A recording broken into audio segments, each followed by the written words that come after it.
Welcome to science of the holy Quran, اور میں ہوں آپ کا ہوسٹ عابد علی۔ اور اب پارٹ 2 میں ہم گوگل ارتھ کی مدد سے یہ دیکھیں گے کہ آیا کہ ہماری جو لوکیشنز بن رہی ہیں وہ گوگل ارتھ اس کے مطابق جو جدید سافٹ ویئر ہے، ہم لانگیچیوڈ، لیٹیچیوڈ اور ڈفرینٹ حوالے سے، تو کیا وہ اس کے بارے میں مطلب ہمیں کہاں تک رہنمائی دیتا ہے۔ ہم یہاں سے ایڈ نیو پلیس کریں گے، ایڈ نیو پلیس مارک، اور اس کو ہم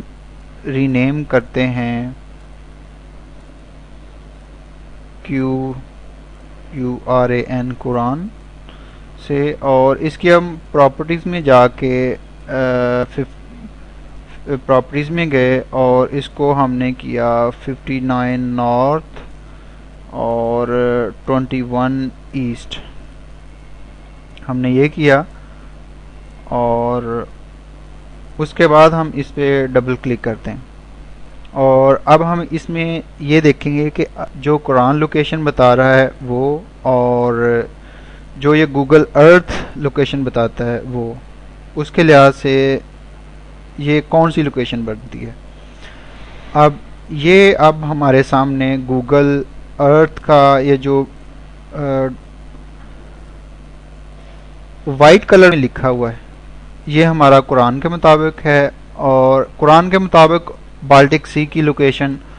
اور جو گوگل ارتھ کے مطابق ہے بالٹک سی کی لوکیشن وہ بالکل سیم ہے، وہی والی لوکیشن قرآن بتا رہا ہے ہمیں، اور وہی والی لوکیشن ہمیں جو ہے وہ گوگل ارتھ بتا رہا ہے۔ اب یہ میں نے جو قرآن پاک کی آیات مقدسہ سے جو یہ واضح کیا، اس کو میں ایک دفعہ پھر آپ کے سامنے دکھا دیتا ہوں۔ جو ہمارے پاس سورہ رحمان ہے، یہ 55 نمبر پہ ہے، اور جو ہمارے پاس قرآن کی ٹوٹل سوراز ہیں وہ ہیں ہمارے پاس وہ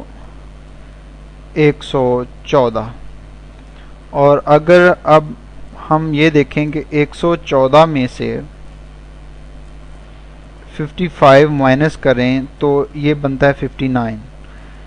اور 59 یہ والی لوکیشن بنتی ہے۔ اور اگر ہم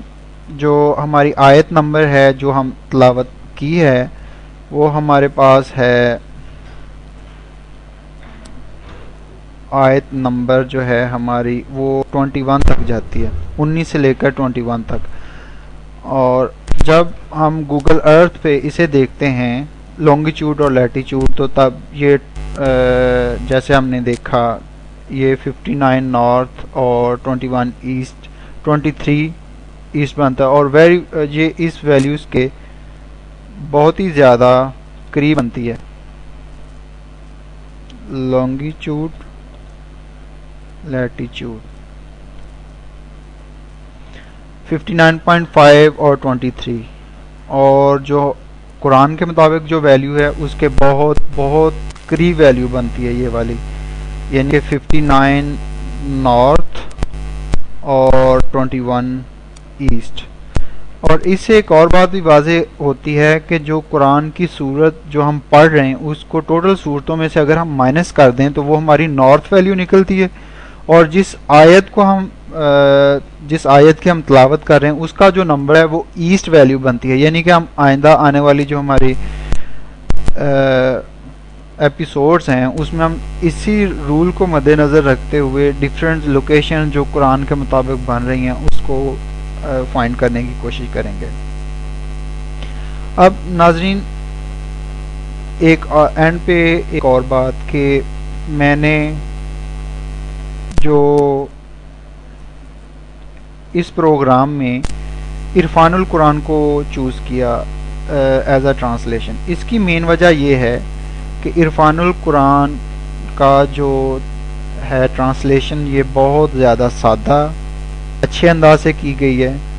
اور ایک سمجھ میں آنے والی چیز ہے۔ جب یہاں پہ جب یونیورسٹی میں میں نے 4 سال پہلے انجینئرنگ سٹارٹ کی تو یہ چیز دیکھنے میں آئی کہ ہم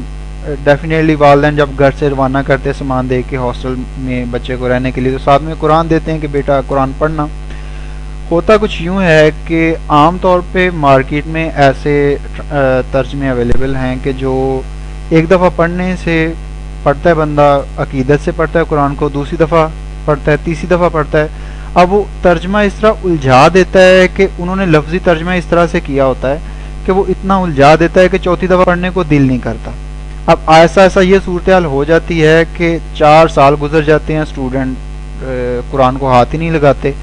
اور حتیٰ کہ ایسی صورتحال بھی ہو جاتی ہے کہ اگر ایک ہاسٹل سے دوسرے ہاسٹل میں شفٹ کرنا ہے تو باقی ساری چیزیں اٹھا کے لے جاتے ہیں, قرآن وہیں کا وہیں پڑا رہ جاتا ہے.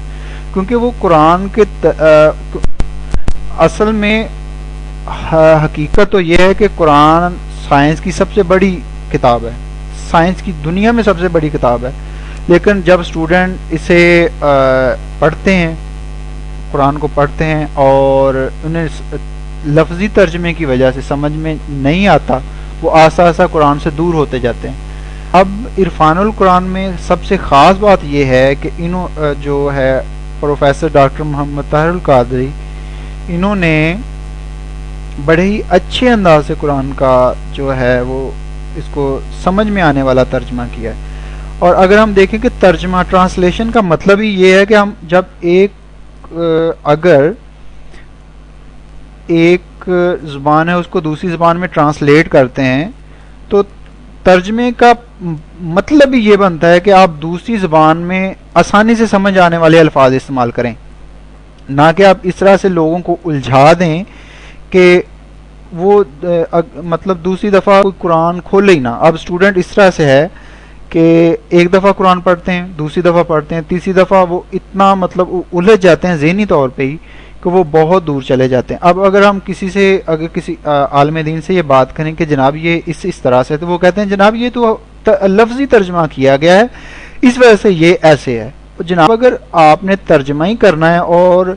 وہ ترجمہ کر کے بھی آپ نے ایفرٹ بھی کی, ساری مطلب وقت بھی لگایا اس پہ, ترجمہ بھی کیا, اور ترجمہ کرنے کے باوجود بھی جو آنے والی نئی نسل ہے وہ قرآن سے دور ہی ہونی ہے, تو جناب آپ کی مہربانی آپ یہ بھی تکلف نہ ہی کریں. اگر آپ نے ترجمہ ہی کرنا ہے تو آپ کچھ اس انداز سے کریں کہ وہ آنے والی نسلیں دل کرے. اب عرفان القرآن کو اگر آپ کھولتے ہیں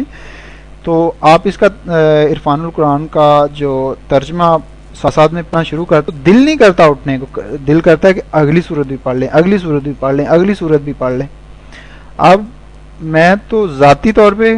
یہ تو میری ذاتی رائے ہے, اب ہر بندے کی رائے ایک دوسرے سے مختلف ہو سکتی ہے, لیکن یہ والی میری ذاتی رائے, میں نے اسے ذاتی طور پہ اسٹڈی کیا